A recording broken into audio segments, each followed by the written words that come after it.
Hey everyone, welcome to the Friday Focus. My name is Dr. O from E&S Orthodontics, and today I'm going to be continuing the video series on oral hygiene that I started last week. If you recall last week, we spent a couple minutes talking about how to use your toothbrush and how to brush your teeth with braces on, and really looking at the 5 surfaces of a bracket and making sure that we use our toothbrush in a proper direction in order to get our teeth cleaned. Well, the next component that we want to talk about and stress is something that, is sort of I think since I've been a child, my mom telling me, go floss your teeth, and the dentist telling me, go floss your teeth. And so flossing your teeth is really a really important aspect of oral hygiene, because one of the things that it does is it actually gets food that's stuck between your teeth out of the way.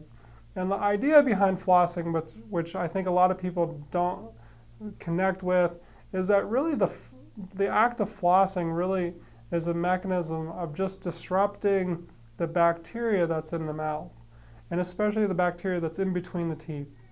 And so what I wanted to do today was go ahead and go over flossing, and I'm going to go over a couple different ways to do it when you have braces on.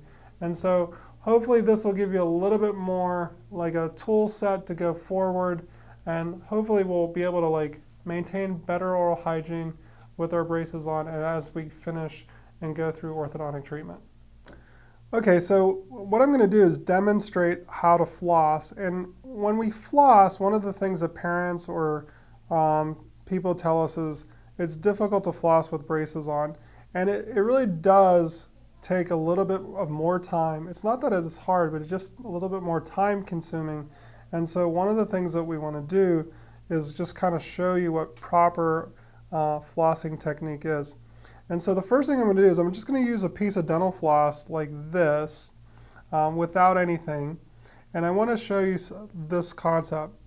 A lot of people make the mistake of, when they floss, especially with kids, that they only floss on the top part of the tooth, and they only go down to the wire. And so that would be improper flossing technique. And so one of the things that we want to do is we need to get the floss past the wire. And so this is the time-consuming part that a lot of people don't want to waste their time, they don't want to hassle with. But what we got to do, and I'm demonstrating this to show that it's definitely possible, to take a piece of floss and just thread it through under the wire, and now you have one wire on one side and the other wire on the other side. And what you want to do is then, now when you go down, you want to go up and down on each side of the tooth, almost like up and down three times. And then you go to the other side and you go up and down. What we see a lot of kids make the mistake is they kind of do like this seesaw where they go back and forth like that.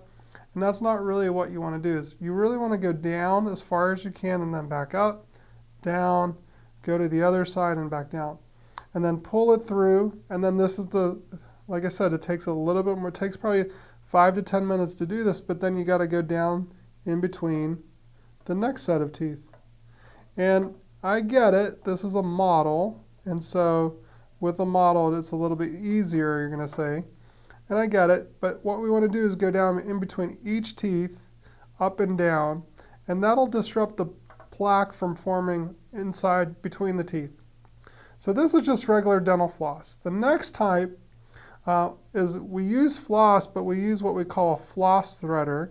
And so we give these out to you in our home patient kits when we see it. And what they are is it's basically almost like fishing wire. And what it's meant to do is it's a little bit more taut. And so it allows you to feed the dental floss right through. And then it's exactly the same motion, up and down 3 times on each side of the tooth.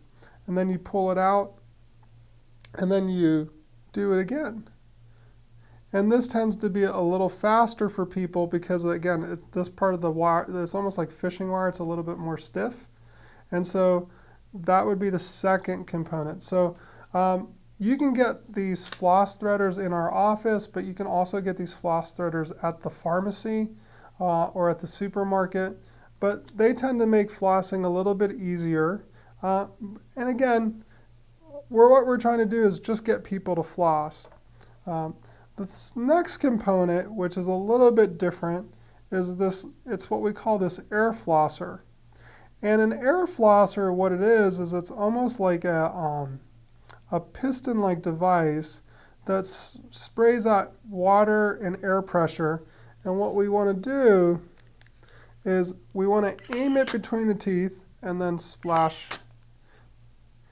And the whole idea is this: it gives a certain pulse that knocks food out in between the teeth. And so this is a really effective way to do it. This usually gives you about 2 millimeters of penetration in between. And it's an adjunct. Like, I still prefer to have people floss, but if you're not going to floss, this is going to be one of your best tools that you can use. One of the reasons I like this is you can use this to travel with, and so you can package it away. So it's very mobile friendly in terms of you're traveling or taking it away with you or taking it to the office. And so it lends to use that way. The other component, which I'm not demonstrating today, but is similar, is a water flosser. And so we've talked about that in the office before, but a water flosser acts in the same way, and it shoots a jet stream of water in between the teeth, and that would also be effective at flossing between the teeth. If you look at the literature, what it says is flossing is like the most cost-effective way of doing it. A water flosser tends to be a little bit more effective than an air flosser, but in my mind, like I've shared with you before, I'm not worried about what you use as long as you're doing it. And so I hope this gives you a little bit of an overview of how to floss. Again, we want to go between each teeth, up and down, at least 3 times. And our whole goal is to disrupt the plaque that forms in between the teeth. Well, that was a demonstration on flossing. And like I said, the whole goal is to we really, on a daily basis, want you to choose one of the 3 ways to floss. And so as long as you're doing that, then what we're going to do is get more predictable results in our orthodontic treatment. We're going to have better hygiene and better reduce the chances of having any type of gum inflammation, gingivitis starting. It's also going to give us the ability to really give a really good assessment of how your actual orthodontic treatment's progressing. And so hopefully that gives you the overview, and this was the second part of our hygiene series, and we look forward to seeing you next week at our Friday Focus. Have a great weekend.